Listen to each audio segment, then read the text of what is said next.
এই বিলটা হলো একটি গণহত্যাকারী সন্ত্রাসী সংগঠনের নিষিদ্ধকরণ সংক্রান্ত একটা অ্যামেন্ডমেন্ট। আগের যে আইন ছিল সন্ত্রাস বিরোধী আইন, সেটা অ্যামেন্ডমেন্টের জন্য। আমি সালাউদ্দিন আহমেদ,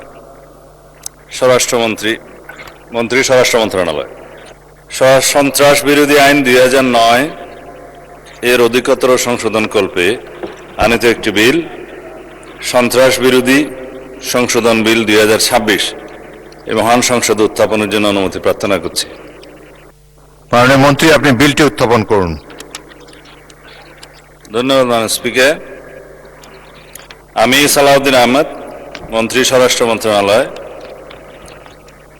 সন্ত্রাস বিরোধী আইন 2009 এর অধিকতর সংশোধন কল্পে আনিত একটি বিল, সন্ত্রাস বিরোধী সংশোধন বিল 2026 এই মহান সংসদে উত্থাপন করছি। ধন্যবাদ মাননীয় স্পিকার। আপত্তি করছে? সন্ত্রাস বিরোধী সংশোধন 2026 সংসদে উত্থাপিত হলো। আমি এখন মাননীয় স্বরাষ্ট্রমন্ত্রী সালাউদ্দিন আহমদকে সংসদে উত্থাপিত আকারে সন্ত্রাস বিরোধী সংশোধন বিল 2026 অবিলম্বে বিবেচনার প্রস্তাব উত্থাপনের আহ্বান জানাচ্ছি। ধন্যবাদ মাননীয় স্পিকার। আমি সালাউদ্দিন আহমেদ, মন্ত্রী স্বরাষ্ট্র মন্ত্রণালয়, প্রস্তাব করছি যে সন্ত্রাস বিরোধী আইন 2009 এর Lily ultra soft serum gel, যা গভীর থেকে স্কিনে দেয় 3 গুণ সিরাম হাইড্রেশন। সিরাম জেল হাইড্রেশনে ব্রাইট থাকো সব সিজনে। অধিকতর সংশোধন কল্পে আনিত বিলটি, সন্ত্রাস বিরোধী সংশোধন বিল 2026 মহান সংসদ উত্থাপিত আকারে অবিলম্বে বিবেচনার জন্য গ্রহণ করা হোক। সংসদের সামনে প্রশ্ন হচ্ছে, সংসদে উত্থাপিত আকারে সন্ত্রাস বিরোধী সংশোধন বিল 2026 অবিলম্বে বিবেচনার জন্য গ্রহণ করা হোক। যারা এই প্রস্তাবের পক্ষে আছেন তারা হ্যাঁ বলুন, যারা এই প্রস্তাবের বিপক্ষে আছেন তারা না বলুন। আমার মনে হয় হ্যাঁ জয়যুক্ত হয়েছে, হ্যাঁ জয়যুক্ত হয়েছে, হ্যাঁ জয়যুক্ত হয়েছে। অতএব সংসদে উত্থাপিত আকারে সন্ত্রাস বিরোধী সংশোধন বিল 2026 অবিলম্বে বিবেচনার জন্য গৃহীত হল। মাননীয় সদস্যবৃন্দ, বিলটির উপর দফাওয়ারি কোনো সংশোধনী নেই। আমি এখন এই বিলের দফাগুলো সংসদের সামনে পেশ করছি।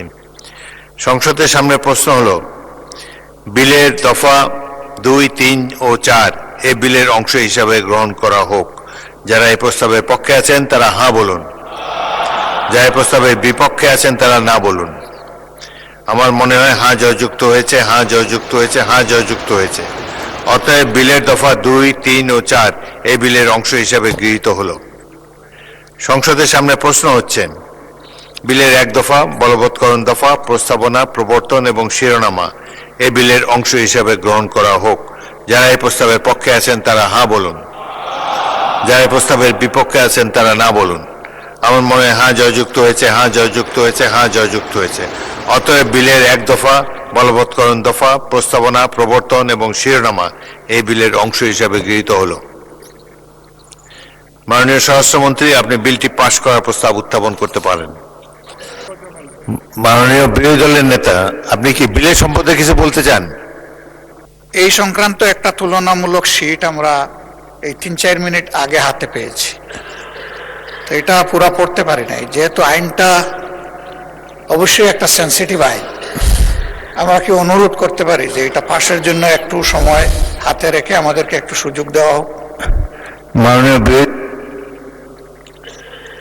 আপত্তি জানাবার জন্য একটা নির্দিষ্ট সময় আছে, সেই সময় আপত্তি করলে এটা আমরা গ্রাহ্য করতে পারতাম। এখন বিলের এই স্টেজে আর আপত্তি করার সুযোগ নাই। দুঃখজনকভাবে শীটটা তো পেয়েছে এই মাত্র। এনিওয়ে, এটা হয়তো এটা এই সম্পর্কে পরে আমরা দেখব, কিন্তু এখন বিলের এই স্টেজে আপত্তি করার কোনো সুযোগ নাই। অতএব সংসদের সামনে প্রশ্ন হচ্ছে, আপনি কি বিলটি পাশ করার প্রস্তাব উত্থাপন করেছেন? বিলটি পাশ করার প্রস্তাব উত্থাপন করতে পারেন না মাননীয় স্পিকার। মাননীয় বিরোধী দলের নেতা ফ্লোর আপনি প্রস্তাব পাশ করার প্রস্তাব উত্থাপন করতে পারেন। জি মাননীয় স্পিকার।